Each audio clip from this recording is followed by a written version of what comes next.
वागीश्वरी हिंदी कक्षा में डॉक्टर नीरू मोहन वागीश्वरी आप सभी का स्वागत करती हैं। आज हम पढ़ेंगे नवी कक्षा की पुस्तक क्षितिज से पाठ रसखान। रसखान के तीसरे सवैये पर हम चर्चा करेंगे। सवैये का अर्थ, व्याख्या और भावार्थ समझेंगे और उससे संबंधित कुछ प्रश्न उत्तर पर चर्चा करेंगे। तीसरा सवैया इस प्रकार है। मोर पखा सिर ऊपर राख्यो, गुंज की माल गरे पहरूंगी, ओड़ी पीताम्बर ले लकुटीवन, गोधन ग्वारिन संग फिरूंगी। भाव तो वही मेरो रस खानी, सो तेरे कहे सब स्वांग करूंगी। या मुरली मुरलीधर की अधरान धरी, अधरा न धरूंगी। प्रस्तुत काव्यांश में कृष्ण के सौंदर्य पर मुग्ध गोपियों का वर्णन है, जिसमें एक गोपी दूसरी गोपी से कहती है कि वे जो सखी है उसकी सखी से कहती है कि हे सखी, मैं कृष्ण की तरह ही अपने सिर पर मोर के पंखों का मुकुट तथा गले में माला पहनूंगी, पीले वस्त्र धारण करूंगी तथा उन्हीं की तरह गायों के पीछे लाठी लेकर वन वन घूमूंगी।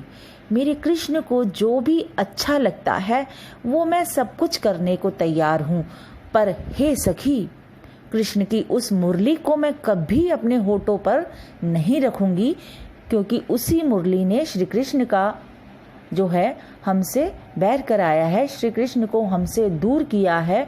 हम जो विरह की अग्नि में यहाँ जल रहे हैं वो उसी मुरली की वजह से, जिस मुरली को श्री कृष्ण जी अपने से कभी भी विलग नहीं करते हैं, तो उसी मुरली ने कृष्ण को हमसे दूर किया है। इसलिए उस मुरली को हम कभी भी अपने होठों पर नहीं रखेंगे। और वो जो गोपी है वो भी यही अपनी सखी से कह रही है कि कृष्ण की उस मुरली को मैं कभी भी अपने होठों पर नहीं रखूंगी, जिसने श्री कृष्ण को हमसे दूर किया है।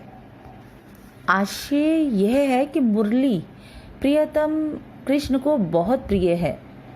इसके अधरों पर रखने का अधिकार भी उनका ही है और वे ही इससे मधुर तान सुना सकते हैं।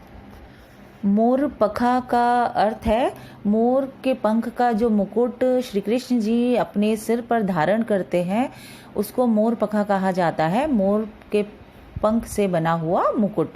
और गुंज की माल, जो मोतियों की माला वो पहनते हैं, उसके लिए आया है गुंज की माल। पीताम्बर, जो पीला है अंबर, जिसका मतलब वो है पीताम्बर, तो पीताम्बर यहाँ पे श्री कृष्ण के लिए भी प्रयोग हुआ है। और पीताम्बर मतलब पीले वस्त्र धारण करने वाला जो है वो श्री कृष्ण, तो पीले वस्त्र के लिए पीताम्बर शब्द इस्तेमाल हुआ है। लकुटी का अर्थ है छड़ी या फिर लाठी। गोधन गायों के लिए इस्तेमाल हुआ है। ग्वारिन जो गाय चराती हैं उनके लिए इस्तेमाल हुआ है। ग्वारिन शब्द का मतलब जो गाय चराने वाली ग्वारिन होती हैं। भाव तो मतलब अच्छा लगना। रसखानी या श्री कृष्ण जी के लिए प्रयोग हुआ है। रसखानी शब्द श्री कृष्ण जी के लिए प्रयोग हुआ है। स्वांग अर्थात कोई भी रूप, कोई भी रूप। और मुरलीधर, श्री कृष्ण जी हैं मुरलीधर। इस काव्यांश में गोपियाँ वो हर चीज़ या वो हर रूप धारण करने को तैयार हैं जैसा रूप उन्हें श्री कृष्ण की छवि में मिलता था, कि वो पीले अंबर पहनते थे, पीताम्बर पहनते थे, पीले रंग के वस्त्र धारण करते थे, मोर मुकुट सर पे पहना करते थे, गुंज की माल गले में पहनते थे। तो वो हर तरह से श्री कृष्ण के रूप जैसा बनना चाहती हैं, जिसमें उन्हें श्री कृष्ण की छवि दिखाई दे, वो सारा रूप वो सब धारण करना चाहती हैं। सिर्फ वह बस उस मुरली को धारण करना नहीं चाहती, उस मुरली को अपने होठों से नहीं लगाना चाहती जो मुरली श्री कृष्ण जी बजाया करते थे। इस काव्यांश में गोपी का मुरली के प्रति ईर्ष्या भाव प्रकट हुआ है। गोपियां मुरली के प्रति ईर्ष्या भाव प्रकट कर रही हैं और वो यही कह रही हैं कि इस मुरली को कभी भी वो अपने नज़दीक नहीं आने देंगी, क्योंकि यही मुरली कृष्ण के वियोग का कारण बनी है। उनसे श्री कृष्ण जी दूर हो गए हैं। और इस काव्यांश में सवैया छंद में रचित इस जो काव्यांश में ब्रज भाषा की मधुरता विद्यमान है, काव्यांश में माधुर्य और गयता का गुण विद्यमान है, अनुप्रास अलंकार की छटा देखने को मिल रही है, मुरली मुरलीधर और अधरान अधरा, इन शब्दों में अनुप्रास अलंकार की छटा दिख रही है।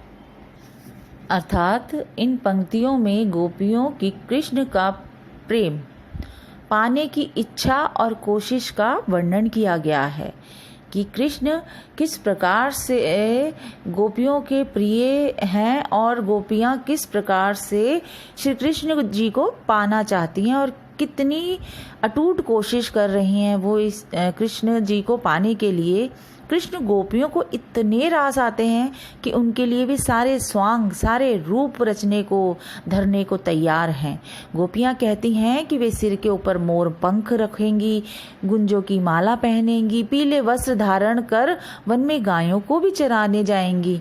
तो इस तरह से गोपियां कोई भी स्वांग रचेंगी सिर्फ श्री कृष्ण जी को पाने के लिए, श्री कृष्ण जी के सानिध्य के लिए, श्री कृष्ण जी के नज़दीक रहने के लिए। हर स्वांग वो रचना चाहती हैं जिसमें श्री कृष्ण जी का सानिध्य उन्हें प्राप्त हो, श्री कृष्ण जी की अनुभूति उन्हें प्राप्त हो। तो वह कोई भी रूप धरना चाहती हैं इसके लिए, किंतु वे मुरलीधर के होठों से लगी बांसुरी को अपने होठों से नहीं लगाएंगी। यहाँ गोपियों के अनुसार श्री कृष्ण गोपियों की अपेक्षा अपनी मुरली को अधिक महत्व देते हैं, अपनी मुरली से अधिक प्यार करते हैं, अतः वे ईर्ष्या भाव से प्रेरित हो उनकी मुरली को अपने होठों से नहीं लगाना चाहती। तो यहाँ पर इस काव्यांश की अर्थ सहित व्याख्या समाप्त होती है। कुछ प्रश्न जो हैं मैं आपके समक्ष रखूंगी जो पाठ्यपुस्तक से संबंधित हैं। पाठ्यपुस्तक का प्रश्न 4 इसी काव्यांश से संबंधित है कि सखी ने गोपी से कृष्ण का कैसा रूप धारण करने का आग्रह किया था, अपने शब्दों में वर्णन कीजिए। तो सखी ने गोपी से श्री कृष्ण के उस रूप को धारण करने को कहा था जिसमें श्री कृष्ण सिर पर मोर मुकुट, गले में कुंजों की माला, तन पर पीले वस्त्र तथा हाथ में लाठी लेकर वन वन गायों को चराने जाते हैं। परंतु गोपी उनकी मुरली को अपने होठों से लगाने को मना कर देती है, क्योंकि वह मुरली को ही कृष्ण वियोग का कारण मानती हैं। पाठ्यपुस्तक का 9वां प्रश्न भी इसी काव्यांश पर आधारित है। काव्य सौंदर्य स्पष्ट कीजिए। या मुरली मुरलीधर की अधरान धरी अधरान धरूंगी। इस पंक्ति का काव्य सौंदर्य स्पष्ट करना है। काव्यांश की इस पंक्ति का भाव यह है कि गोपी अपनी सखी के आग्रह पर श्री कृष्ण के समान वस्त्राभूषण पहनकर श्री कृष्ण का रूप धारण कर लेंगी, परंतु वह उनकी मुरली को अपने होठों से नहीं लगाएगी, क्योंकि वह उस मुरली को ही कृष्ण वियोग का कारण मानती है। और इस पंक्ति में गोपी का मुरली के प्रति ईर्ष्या भाव प्रकट हुआ है। सवैया छंद में रचित इस काव्यांश में ब्रज भाषा की मधुरता, ध तथा र वर्णों की आवृत्ति के कारण अनुप्रास की छटा तथा मुरली मुरलीधर और अधरान होठों पर, अधराना होठों पर नहीं, में यमक अलंकार का सफल प्रयोग हुआ है। और काव्यांश में माधुर्य और गयता का गुण विद्यमान है। तीसरे काव्यांश की व्याख्या भावार्थ सहित और प्रश्न उत्तर सहित यहीं समाप्त होती है। अगली कक्षा में चौथे सवैये के साथ फिर मिलेंगे। तब तक के लिए नमस्कार।